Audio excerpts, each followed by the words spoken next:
하나님을 알지도 찾지도 않는 그때에도 우리를 사랑하신 하나님 아버지, 아들을 죽이심으로 인하여 영원한 그 사랑을 확정하여 주신 그 크신 긍휼과 사랑과 은혜로 우리를 품어주신 영원한 언약의 뜻을 변함없이 오늘도 베풀어 주실 것을 믿고 어떠한 상황에서도 주님만을 바라보고 주님께 모든 것 맡겨드리고 의지하며 살아가는 오늘 하나님이 새롭게 주신 이 한날을 주님과 동행하며 살도록 인도하여 주시옵소서.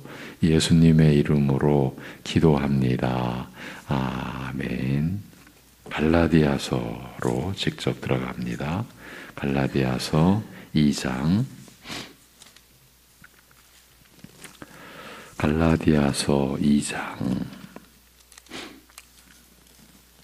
15절에서 19절까지 보시겠습니다. 갈라디아서 2장 15절에서 19절.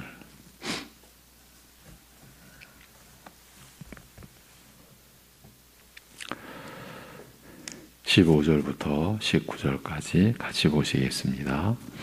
우리는 본래 유대인이요 이방 죄인이 아니로되 사람이 의롭게 되는 것은 율법의 행위로 말미암음이 아니요 오직 예수 그리스도를 믿음으로 말미암는 줄 알므로 우리도 그리스도 예수를 믿나니 이는 우리가 율법의 행위로서가 아니고 그리스도를 믿음으로써 의롭다함을 얻으려 함이라. 율법의 행위로서는 의롭다함을 육체가 없느니라. 만일 우리가 그리스도 안에서 의롭게 되려 하다가 죄인으로 드러나면 그리스도께서 죄를 짓게 하는 자냐? 결코 그럴 수 없느니라. 만일 내가 헐었던 것을 다시 세우면 내가 나를 범법한 자로 만드는 것이라. 내가 율법으로 말미암아 율법에 대하여 죽었나니 이는 하나님에 대하여 살려 함이라. 아멘. 어제부터 은혜 아래에서 더 죄를 짓게 되는 이것은 우리의 연약함과 참 죄악됨으로 인한 것이죠. 은혜 아래에서 더 죄를 짓게 되는 것과 관련된 내용을 다루는 갈라디아서를 살피고 있습니다.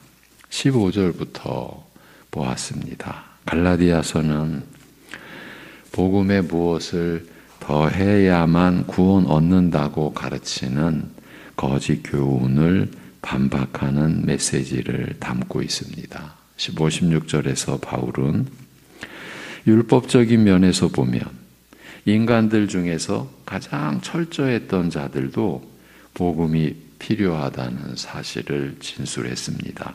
율법을 지키는 점에 있어서는 그 어떤 사람에게도 뒤지지 않았던 바울 자신을 비롯해 다른 유대인들조차도 구원에 있어서는 죄사함에 있어서는 오직 예수 그리스도를 믿음으로만 곧 복음을 통해서만 구원을 받았다라고 진술하고 있습니다. 이는 이방인으로서 태어나 인생의 대부분을 율법 없이 살았던 갈라디아 교회의 성도들이 현재 추구하고자 하는 자신들의 행위로 복음을 보충하고 대치시키는 일이 얼마나 잘못된 일인지, 위험하고 무모한 일인지를 깨닫게 하려는 것이었습니다. 이를 통해 바울은 이방인인 갈라디아 교인들이 뒤늦게 자신들의 행위와 공로를 의지하여 복음을 떠나려 한 무서운 실수에서 돌이키려 한 것입니다. 아무리 훌륭한 종교 행위라고 해도 첨가할 필요가 없을 만큼 예수 그리스도의 십자가는 죄인을 구원하기에 완전한 것이기 때문입니다. 그런데 복음의 그러한 가르침은 거짓 선생들에게 좋은 빌미를 제공했습니다. 복음이 그러하다면 율법은 무엇 때문에 주어졌으며 무엇 때문에 율법이 존재했으며 바울의 복음이 진리라면 그건 예수님을 죄의 조장자, 죄를 짓도록 하는 자, 죄를 더 짓도록 하는 자로 만드는 것이 아니냐는 그런 주장입니다. 그 얘기가 17절입니다. 만일 우리가 그리스도 안에서 의롭게 되려 하다가 죄인으로 드러나면 그리스도께서 죄를 짓게 하는 자냐. 거짓 선생들은 다음과 같은 거짓 주장으로 교인들을 유혹했을 것입니다. 이런 내용들은 오늘도 그대로 적용이 됩니다. 바울이 전해준 복음은 선행이나 공로가 전혀 없이도 구원을 준다고 되어 있는데 그게 사실이라면 얼마나 사람들이 죄를 많이 짓겠느냐 이렇게 나온 겁니다. 그러니 율법의 행위가 아니고 다만 그리스도를 믿음으로써 의롭다함을 얻는다는 교리는 이건 매우 위험한 교리다. 이는 치명적으로 인간의 도덕적 책임에 대한 의식, 그 감각을 약화시킨다, 떨어뜨린다. 선행을 할 어떤 필요성이 없이 그리스도를 믿는 것만으로 영접된다는 그런 교리는 사람들이 죄를 짓는 것을 아무렇지도 않게 생각하게 만든다. 그렇게 되기가 쉽다. 율법도 하나님이 주신 것인데 율법을 행해서 구원 얻는다는 율법의 말을 완전히 무시하고 오직 믿음으로만 구원을 얻는다고 말하는 그런 교리는 그리스도인을 죄를 짓게 만드는 역할을 할 뿐이다. 그것은 결국 예수 그리스도를 죄의 조장자로 만드는 것이니 믿음 외에 너희의 선행이나 공로가 있어야 된다고 할례도 받아야 한다고 가르치는 우리가 전한 복음이야말로 참 복음이다. 이렇게 현혹시킨 것입니다. 바울이 전하는 복음의 교리는 악을 행하고 죄 짓는 것을 허락했다라고 비난하는 것입니다. 갈라디아 교회들은 이제 갈라디아 교회들이라고 하면 갈라디아 지역에 있는 모든 교회들을 말하는 겁니다. 갈라디아 교회들은 그런 말에 속아 넘어가 저들의 가르침을 따라 복음의 무엇을 보태려고 했던 것입니다. 그런 주장에 대해 바울은 결코 그럴 수 없다 이렇게 말합니다. 그리고 어떤 이유로 그런 주장이 거짓된 것인지에 대해 두 가지로 대답을 합니다. 18절과 19절이 각각 하나의 이유를 대고 있는데 이 두 구절은 각각 왜냐하면이라는 말로 시작하고 있습니다. 거짓 선생들의 그런 주장이 결코 성립될 수 없는 이유들을 제시한 것입니다. 첫 번째 이유로 사도는 일반적인 차원, 상식적인 면에서 생각해 보기를 권합니다. 무조건 용서해 주신다는 복음이 본래 내포하고 있는 것이 무엇이겠냐는 것입니다. 만일 내가 헐었던 것을 다시 세우면 내가 나를 범법한 자로 만드는 것이라는 28절의 말씀은 의롭다함을 받은 후에 내가 죄인으로 산다면 곧 내가 그 뒤에 죄를 지었다면 그건 내 잘못이지 그리스도의 잘못이겠느냐. 그리스도의 잘못은 아니라는 말입니다. 아무도 그리스도를 비난할 수 없으며 죄를 지은 나 자신만을 비난해야 한다는 그 뜻입니다. 만일 내가 헐었던 것을 다시 세우면이라고 하는 것은 죄의 원리와 그 방식대로 살던 것을 허물었는데 나를 외식해 하는 그 죄의 원리가 하나님의 은혜로 허물어졌는데 다시 그 죄의 방식대로 살면, 다시 내가 또 외식을 하게 되면 이렇게 이해할 수 있습니다. 사도는 이어서 말하기를, 그러면 내가 나를 범법한 자로 만드는 것이라고 합니다. 그리스도를 믿음으로써 의롭다함을 받은 후에 내가 죄를 범하는 것은 그리스도의 잘못이 아니라 내 잘못이라는 뜻입니다. 이 점을 확인시켜 드리기 위해 어제 한 예를 들어드렸습니다. 술에 취한 사람이 하수구에 빠져 있어서 정신을 못 차리고 있는데 어떤 선한 사람이 그 사람을 그 더러운 곳에서 탈출시켜 준 거죠. 끄집어내 준 거죠. 그렇게 해놓고 자기 집으로 데려다가 깨끗이 씻겨주고 새 옷을 입혀서 보냈습니다. 그런데 다음날 저녁에 그 사람이 또다시 술을 먹고 또다시 하수구에 빠져 있게 된다면 그건 누구 잘못이냐는 말입니다. 그를 데려다가 씻어준 사람 잘못이겠느냐.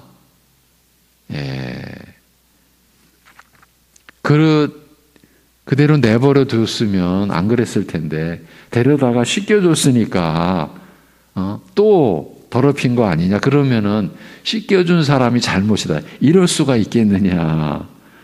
참 말이 안 된다는 얘기죠. 의롭다함을 받은 후에 사람이 또 죄를 지으면 그것은 값없이 용서해 주신 그리스도의 잘못이 아니죠. 죄를 지은 나의 잘못입니다. 왜냐하면 죄를 용서해 주신 곳에는 죄를 짓지 말라는 요청이 이미 내포되어 있기 때문입니다. 그 선한 사람이 술 주정뱅이를 씻어준 것은 그것만으로 끝나지 않고 그런 비참한 삶을 살지 말라라는 의도가 내포되어 있는 거죠. 그런 뜻이 담겨 있는 거죠. 어쩌면 그대로 내버려 두면 어떤 큰일이 일어날지도 모를 상황에서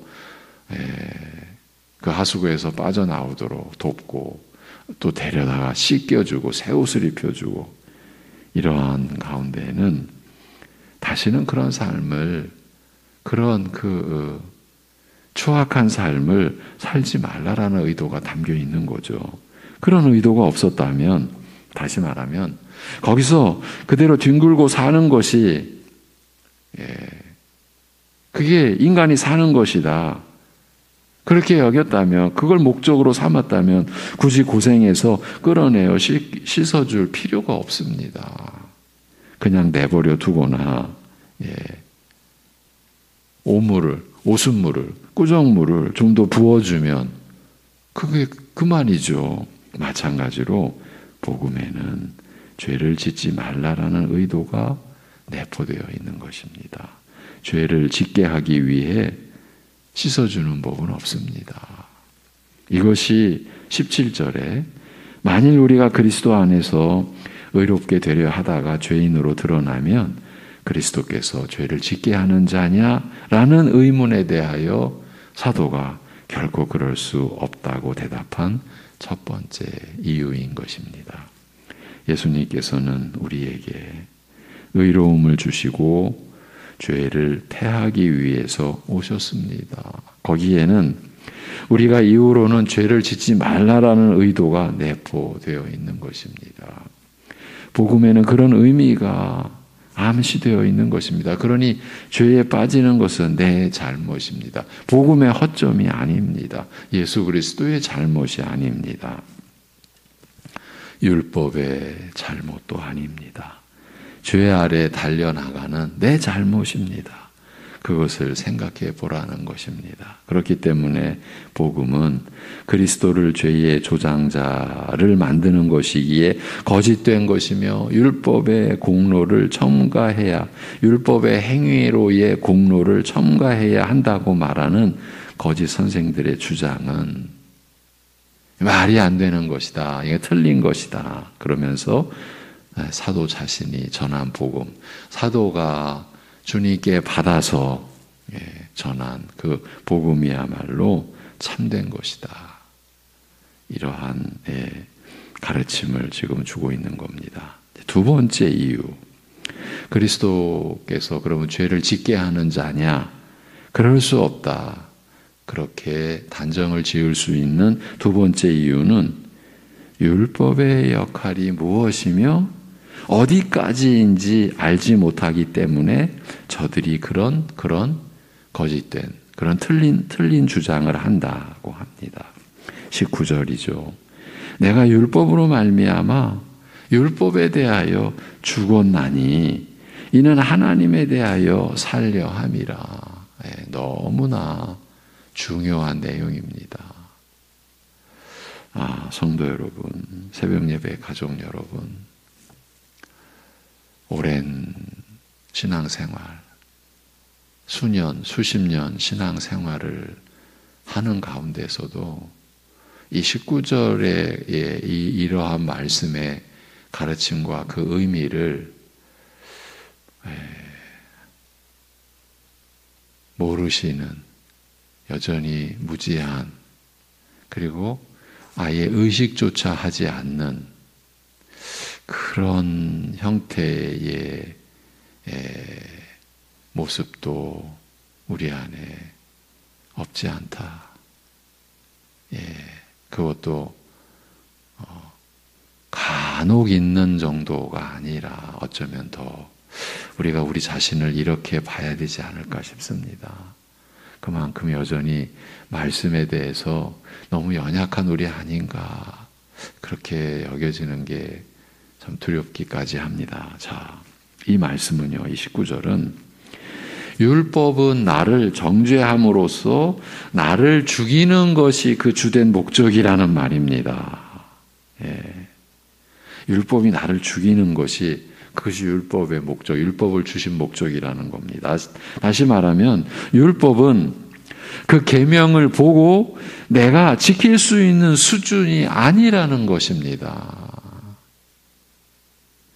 그래서 율법은 사람을 죽입니다. 율법은 구원 얻은 사람에게 바른 규범을 제시하고 있지만 그건 사람들이 지킬 수 있다는 차원에서 주신 것이 아니고 1차적으로 사람을 죽이는 기능이 있습니다. 율법이 사람을 죽인다는 말은 율법을 제대로 이해하게 되면 자신이 하나님 앞에 죽어 부패한 시체와 같다는 것을 알게 된다는 말입니다. 내가 이거를 지켜야지라고 생각하고 열심히 지키려고 하다 보면 금방 그 율법을 내가 지키지 못했고 지키지 못한 자들에 대한 하나님의 엄중한 심판을 알기 때문에 내가 죽은 목숨이라는 것을 깨닫게 된다라는 것입니다. 율법의 1차적인 기능이 그처럼 지키라고 있는 게 아니고 죽이는 데 있는 것입니다. 하나님이 주신 계명의 수준은 타락의 본성을 물려받은 인간들이 지키기에는 너무도 순수하고 거룩해서 하루도 그 계명의 수준을 우리가 감당해낼 수가 없는 거예요. 지켜낼 수가 없기 때문이에요. 그러면 하나님은 왜 그렇게 사람을 죽이는 율법을 떡하니 사람들에게 제시하시고 지키라고 하셨을까요? 거기에는 중요한 목적이 있습니다. 우선은 하나님께서 다스리시는 나라는 이와 같은 거룩한 나라이며 이 나라에는 거룩한 자들이 아니면 절대 들어와 살 수 없다는 것을 밝히기 위함입니다. 하나님은 사람을 구원하시되 사람들이 가진 죄를 그대로 하나님 나라에 가지고 들어와 살게 하시지 않았습니다. 사람들을 사랑하셔서 자기 백성 삼으시고 거룩한 자신의 나라에 들어오게 허락하시되 단지 죄는 버리고 들어올 것을 의도하셨습니다. 우리가 창세기 3장에서 범죄한 아담과 하와를 내쫓으시면서 생명나무를 지키신 의도가 바로 이것이라 했습니다. 사람들이 지키지 못할 계명을 지키라고 내어 놓으신 뜻은 하나님 나라의 그 온전한 거룩함을 기억하라는 것입니다. 죄를 가지고서는 결코 들어갈 수 없는 나라가 하나님의 나라이다. 이것을 알리시는, 이것을 깨닫게 하시려는 것입니다. 두 번째 이유는 그러니까 지키지 못할 사람을 죽이는 율법을 사람들에게 제시하시고 지키라고 하신 두 번째 이유는 사람들로 하여금 하나님을 의지하게 하기 위함입니다. 율법의 1차적 기능은 지키라는 데 있는 것이 아니고 자기가 율법에 대하여 죽은 것임을 깨달으라는 데 있다고 했습니다. 지키는 것은 그 다음의 일입니다. 그런 점에서 율법은 거울과 같은 역할을 합니다. 우리는 거울을 통해서 우리 얼굴이나 우리 몸의 문제점을 발견하고 그것들을 고치게 됩니다. 거울이 없을 땐 모르다가도 거울을 보면 내 코가 삐뚤어졌는지 입술에 바풀이 묻었는지 눈곱이 끼었는지 알게 됩니다. 마찬가지로 율법은 우리의 영혼의 실상을 보여줍니다. 우리의 사악함과 우리의 결정과 우리의 오점과 더러움과 자신의 많은 부정한 행위를 보게 합니다. 율법을 알기 전에는 그런 것을 전혀 알 수 없었습니다. 전혀 볼 수 없었습니다. 거울이 없을 때는요. 그때에는 우리의 영혼에 있는 악에 대해서 아무것도 알지 못했습니다. 그러나 율법을 이해하게 되는 순간 우리는 하나님께 저주받아야 마땅한 부패하고 가증스러운 죄인임을 알게 되는 겁니다. 더 이상 소망이 없을 만큼 죄악 덩어리라는 것을 발견하게 됩니다. 나 행한 것 죄뿐이라는 것을 이 찬송가 구절이죠. 나 행한 것 죄뿐이니 율법을 알게 되고 이해하게 되는 순간 이렇게 우리는 고백하지 않을 수가 없는 겁니다. 율법을 알게 되면 누구나 그런 현상이 일어나게 되어 있습니다. 내 죄악의 실체를 보여주는 것입니다. 그것을 율법이 나를 죽였다고 하는 것입니다. 내가 못 지킨다는 겁니다. 그래서 나는 하나님께 심판받고 정죄받고 저주받아야 마땅한 그런 가증스러운 존재라는 것을 알게 되는 겁니다. 그런데 결정적인 사실은 그렇게 거울을 보는 나는 그렇게 거울을 통해서 나를 봤습니다. 그런데 그런 나는 시체처럼 움직일 수 없다는 것입니다. 여러분, 이게 결정적인 내용입니다. 세상 일에는 육체를 단장하는 일에는 재빠르게 움직일 수 있으나 거룩한 영혼이 되어 살아가는 일에는 우리는 한 발자국도 움직여지지가 않습니다. 못 걷는 자가 예수님 앞에서 예수님께서 고쳐주셔서 걷는 게 아니라 뛰고 이렇게 되는 것을 예수님께서 행하신 이런 이적을, 이런 표적을 나타내신 이유가 이겁니다. 너희는 내 앞에서는 거룩한 발걸음 한 발자국도 지금 못 움직이고 있는 너희를 하나님 아버지께로 나오도록 하겠다. 그거를 가르쳐 주신 표적인 겁니다. 여러분, 지금 이건 너무 중요한 내용 우리가 다루고 있는 겁니다. 우리는 못 움직입니다. 거룩한 일에는 죽은 자들인 것입니다. 계명을 지키는 일에는 전신마비가 되어 있는 거예요. 나의 상태가, 우리의 상태가. 그런데 율법의 거울을 보고 내가 얼마나 더러운지, 얼마나 더러운 옷을 입고 있는지, 내 온몸이 얼마나 오물투성이인지 알게 되었습니다. 그걸 알게 되었는데 내가 움직일 수 없다면 어떻게 합니까? 어떻게 해야 합니까? 누군가에게 도움을 청할 수밖에 없습니다. 예수님의 행적 속에 이런 일들, 이런 비유들이 얼마나 많습니까? 내가 지금 나를 알게 되었어요. 근데 내가 못 움직여요. 그럼 어떻게 해야 됩니까? 누군가에게 도움을 청할 수밖에 없어요. 그게 바로 19절 하반절에 하나님에 대하여 곧 하나님을 향하여 살려함이라는 이 말씀의 의미입니다. 자기가 더럽다는 것을 알게 되었는데 그래서 깨끗이 씻겨져야 하겠는데 자기는 움직일 수가 없습니다. 손가락이 얼굴에 묻은 밥풀을 떼어낼 수도 없고 옷에 묻은 오물도 치워줄 수가 없습니다. 내가 나를 누군가가 와서 도와줘야만 합니다. 그럴 때 사람의 죄는 오직 하나님 외에는 누구도 치워줄 수가 없다는 소식을 듣습니다. 하나님만이 그 죄를 깨끗게 해주실 수 있습니다. 독생자 예수 그리스도께서 흘리신 피만이 이 사람의 지독하게 냄새나고 수십 년 묵은 죄의 때를 청결하게 해주실 수 있기 때문입니다. 그 하나님은 자기에게 도움을 청하는 겸손한 죄인이라면 누구도 마다하지 않고 찾아가서 깨끗이 씻겨줄 수 있는 자비와 긍휼이 있으시고 그럴 만한 능력과 사랑이 있으신 분이십니다. 그 능력과 사랑을 예수님의 십자가의 죽음으로 증거해 보이셨습니다. 그 사실을 들은 심령은 하나님께 도움을 청할 수밖에 없습니다. 바로 이것입니다.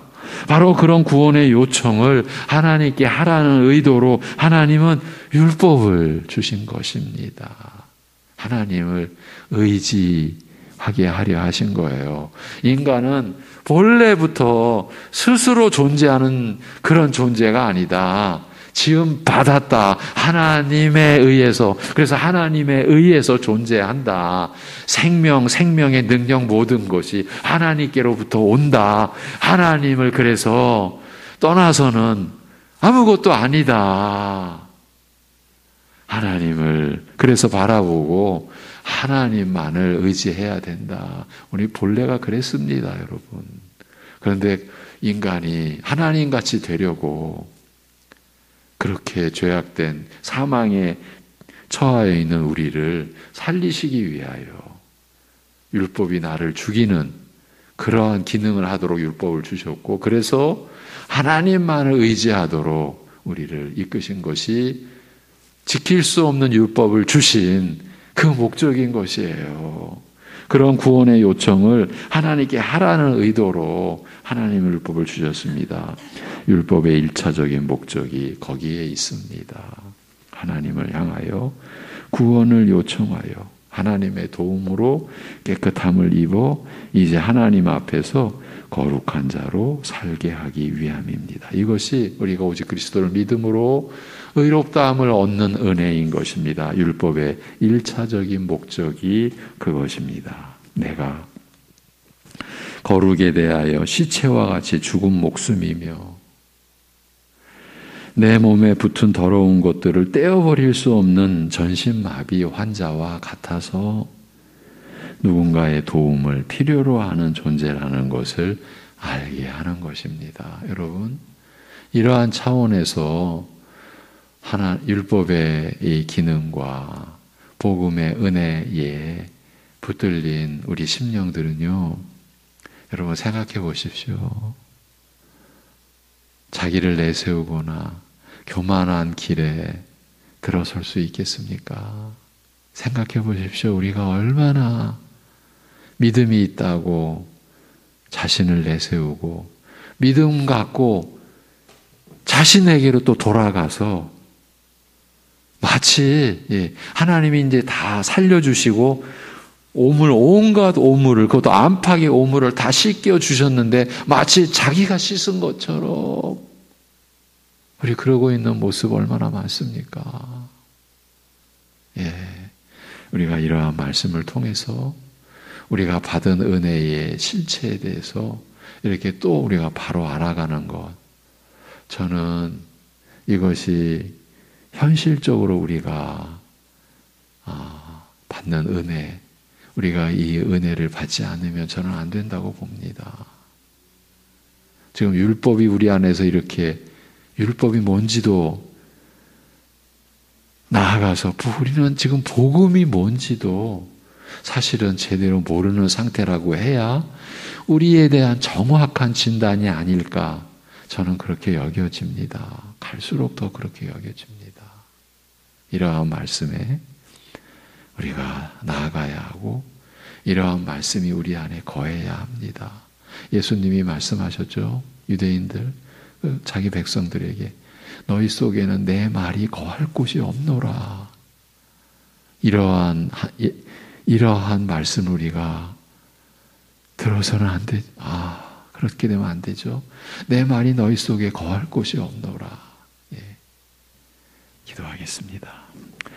하나님 아버지,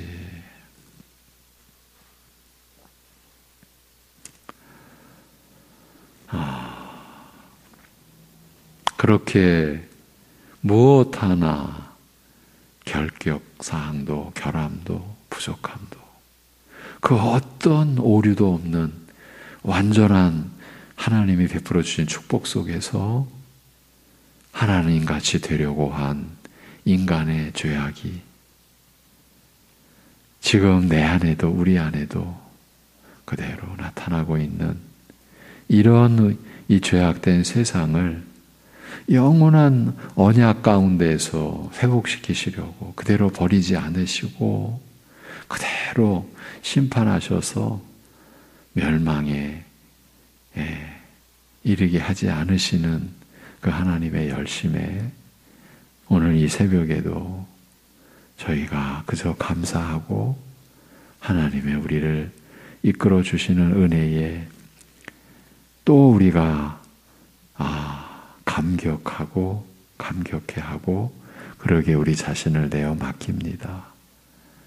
아버지 하나님, 우리를 긍휼히 여겨주시고 말씀 가지고도 교만해지고 믿음 가지고도 자기가 행한 것인 양 또 하나님 나라의 거룩함을 훼손시키는 우리를 가르쳐 주시고 새롭게 하여 주시고 그래서 진정으로 주님을 의지하는 믿음의 삶이 우리 안에서 경험되어지고 진정한 오직 그리스도 안에서 성령께서 깨닫게 해주신 말씀을 따라 전적으로 주님을 의지하는 삶을 우리가 지닐 수 있고 그 삶에 들어갈 수 있고 그 삶을 매일 경험하며 살아가게 하여 주시옵소서. 그래서 범사에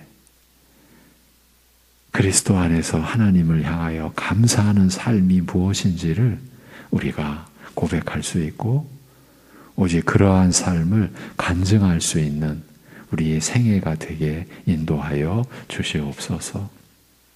어려운 일, 중요한 결단을 앞에 놓고 있는 상황, 참 힘든 결정을 해야 될 그러한 처지에 있는 그리고 집에서나 병상에서나 회복의 은혜를 간절히 구하고 있는 그런 심령들 가운데 오늘도 역사하여 주시옵소서. 주님께서 우리와 함께 계심을 믿는 믿음이 더 온전하게 일어나게 하여 주시옵소서. 예수님의 이름으로 기도하옵나이다. 아멘.